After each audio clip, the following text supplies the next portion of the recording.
Mole concept ये chemistry का एक बहुत ही इंपॉर्टेंट कंपोनेंट है, ये समझना बहुत ज़रूरी है। तो सबसे पहले ये देखते हैं कि मोल कॉन्सेप्ट पढ़ने की ज़रूरत क्यों है केमिस्ट्री में।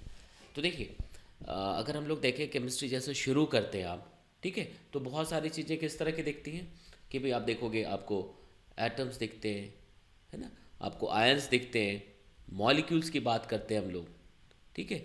तो इन सब की अगर बात करें तो सब चीज़ में, इन सारी चीज़ों में कॉमन क्या है, this all are extremely small in size. ठीक है, आप कहो कि मोल कॉन्सेप्ट में ये बातें क्यों कर रहे हैं, आप अभी तुरंत समझ आएगा कि ऐसा क्यों हम कह रहे हैं कि भाई अगर हम लोग केमिस्ट्री की बात करते हैं तो ये चीज़ें फ्रिक्वेंटली यूज़ की जाती है, एटम्स, आयंस, मॉलिक्यूल्स, है ना, इस तरह की चीज़ें।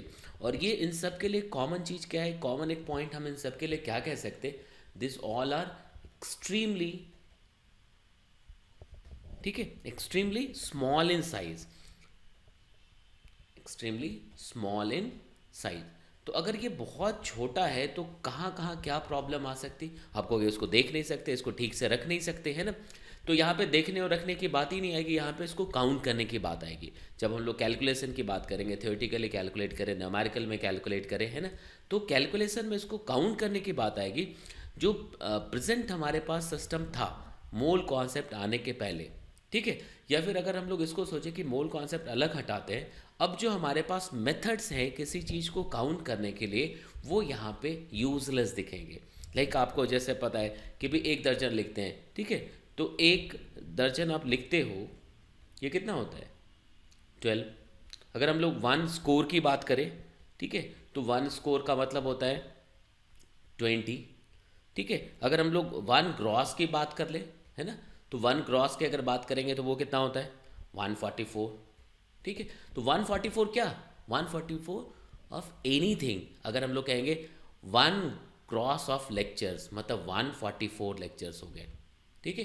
1 स्कोर ऑफ बुक्स मतलब 20 बुक्स हो गए, है ना। 1 दर्जन ऑफ एप्पल तो कितने हो गए, 12 एप्पल्स हो गए, ठीक है।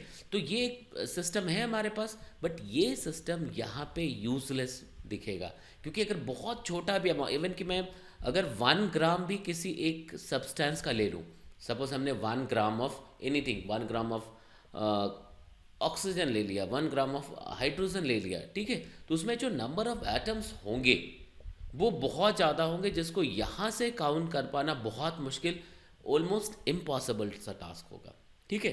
तब बात है कि भी नहीं, एक और सिस्टम चाहिए इसको काउंट करने के लिए, ठीक है। वहीं से मोल कॉन्सेप्ट की पहली चीज़ शुरू होती है ना। तो सबसे पहले मैं डेफिनेशन लिखता हूँ, फिर जाते हैं कि वो ऐसा क्यों लिखते हैं हम लोग, है ना। यहाँ तक समझ के सबके समझ आ रहा है।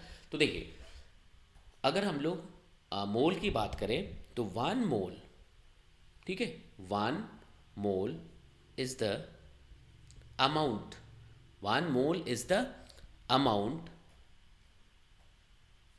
of a substance, 1 mole is the amount of a substance that contains, that contains as many, as many particles as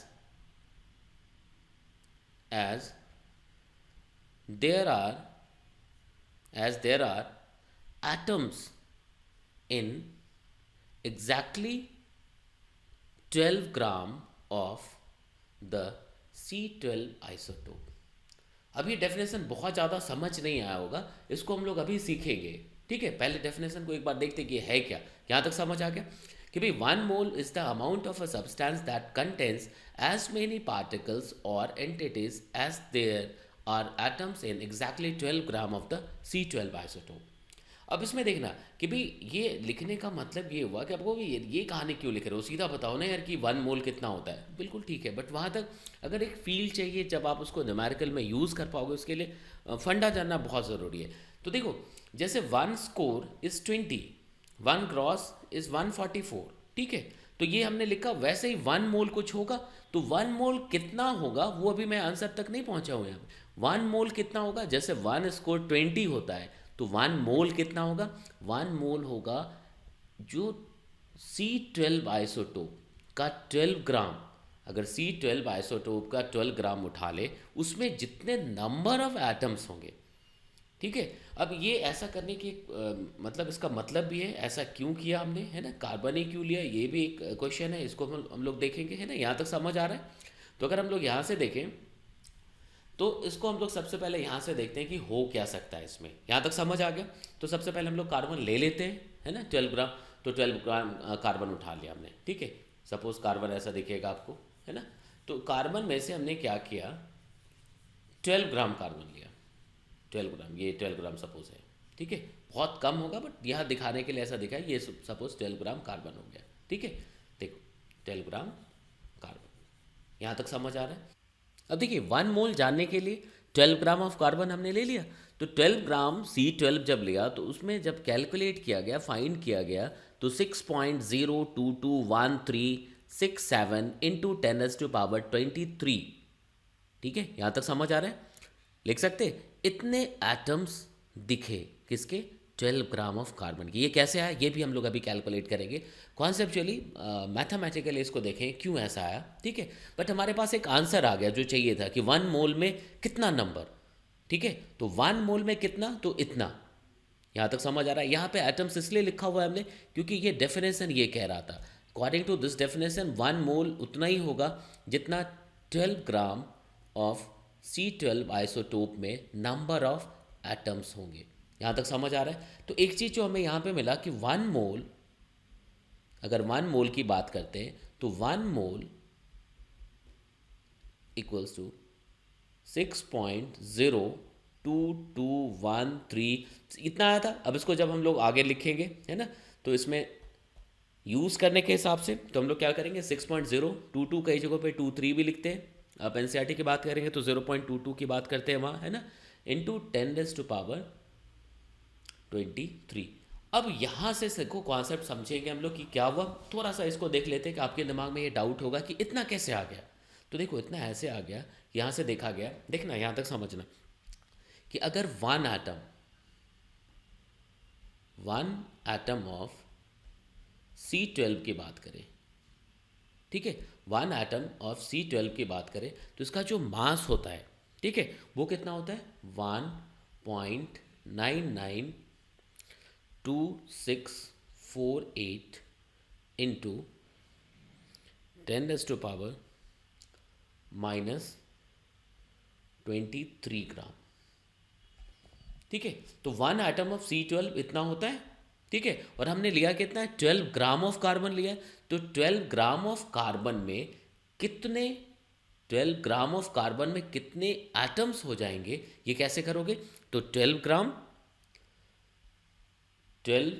gram divided by this mass रख देंगे। यहाँ तक समझ आ रहा है। अब ये जो मास है ये को 1 एटम का है तो इसको ना ग्राम पर एटम लिख सकते हैं आप, लिख सकते हैं ना। This the mass of 1 atom. तो 1 एटम मतलब दिस द मास पर एटम, ठीक है। तो 12 डिवाइडेड बाय दिस अमाउंट। तो अगर आप इसको डिवाइड करेंगे 2648 इंटू 10⁻⁻23, ठीक है, then you will get this number.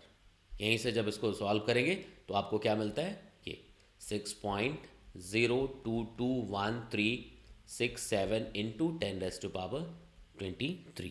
यहाँ तक समझ आ रहा है, लिख सकते। तो यहाँ जो है एक पर्टिकुलर टाइप का यूनिट आया, यहाँ पे हम लोग लिख सकते हैं इतना एटम्स पर मोल।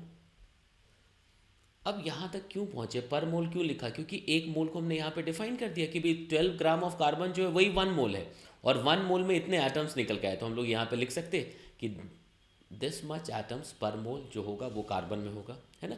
तो कार्बन में कितना, 12 ग्राम कार्बन में। तो 12 ग्राम कार्बन में इतने ही एटम्स होते हैं। ये कैसे कैलकुलेट किया गया समझ आ रहा है। 1 एटम का मास ले लिया, कार्बन के 1 एटम का मास डिवाइडेड बाय दिस, है ना।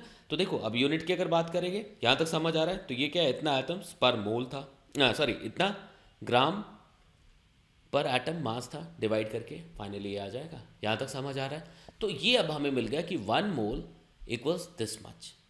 अब कहोगे यहाँ पे आपने एटम्स क्यों नहीं लिखा, तो यहाँ सिर्फ नंबर की बात करेंगे। 1 मोल भी बिल्कुल वैसा ही यूनिट हो गया जैसा 1 ग्रॉस की बात करते थे, 1 स्कोर की बात करते थे, या 1 दर्जन की बात करते थे। इसको मैं सीधे यहीं से शुरू करता हूँ कि भाई अगर आपसे कहा जाए कि आपके पास 1 मोल ऑफ नोट्स है।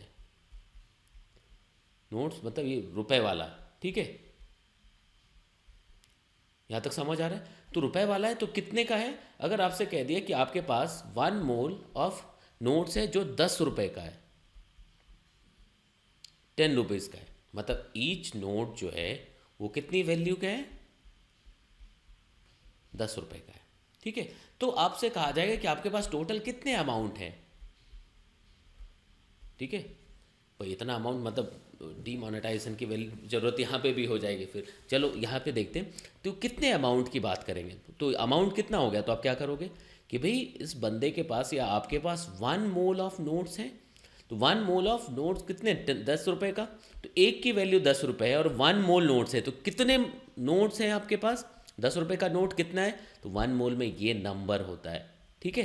तो इस पर्टिकुलर एग्जाम्पल के लिए यहाँ पे क्या हो गया, 1 मोल ये नंबर ऑफ नोट्स में चला गया, मतलब 6.022 इंटू 10⁻23 इतने नोट्स है। और 1 रुपये, एक नोट की वैल्यू कितनी है? 10। तो मल्टीप्लाइड बाई 10 करोगे तो ये इतने टोटल रुपए हैं।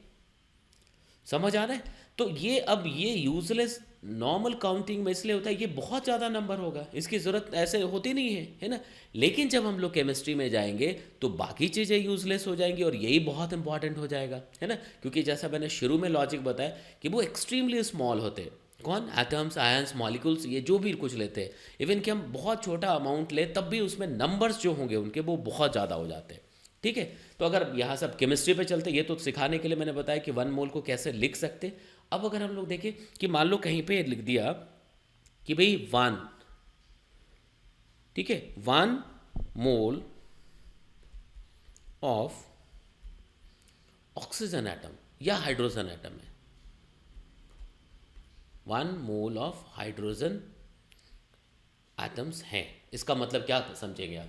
तो 1 मोल ऑफ हाइड्रोजन एटम से इसका मतलब आपके पास कितना है? 6.022 into 10⁻23 atoms of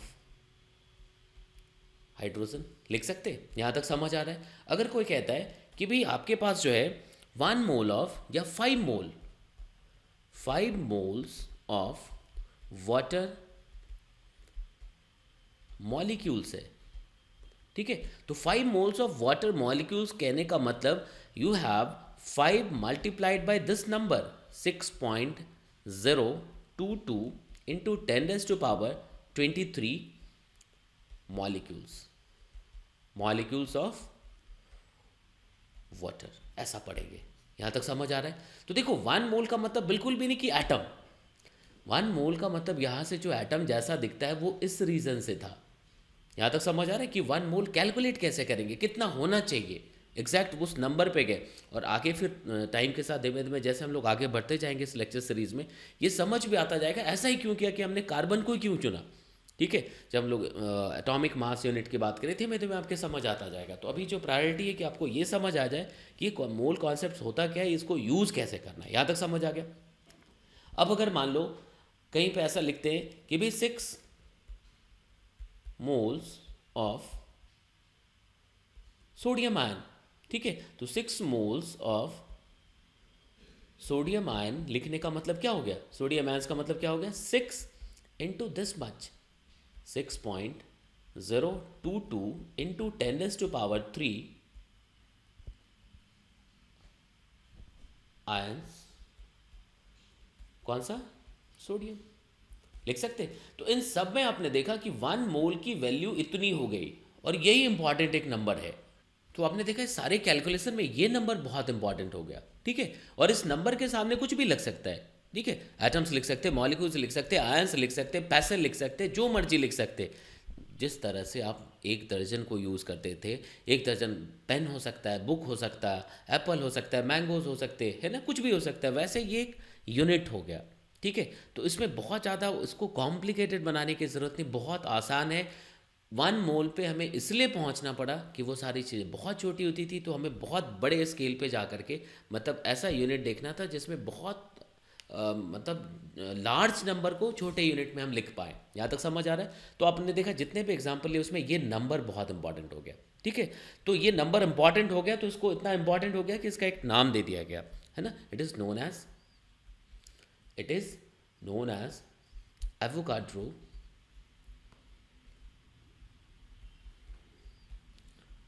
Avogadro constant. It is known as Avogadro constant लिख सकते। ठीक, यहाँ तक समझ आ गया। तो एवोगाड्रो कांस्टेंट होता क्या है यहाँ तक समझ, मतलब 1 मोल कितना होगा तो एवोगाड्रो कांस्टेंट के बराबर होगा। ठीक है, अब वो 1 मोल है क्या चीज़, वो एक सिचुएशनल आंसर होगा, उस पर्टिकुलर क्वेश्चन के अकॉर्डिंग वो आएगा। ठीक है, तो मेरे ख्याल से ये आपके एकदम समझ आया होगा। तो इसको देख लीजिए, फिर हम लोग इसमें जितने भी सिलेबस के अंदर है मोलारिटी मोलालिटी एमयू सब कुछ अलग अलग डिस्कस करते हुए आगे चलेंगे। ठीक है, अगर आपने चैनल सब्सक्राइब नहीं किया है तो ज़रूर सब्सक्राइब कर लीजिए। ठीक है।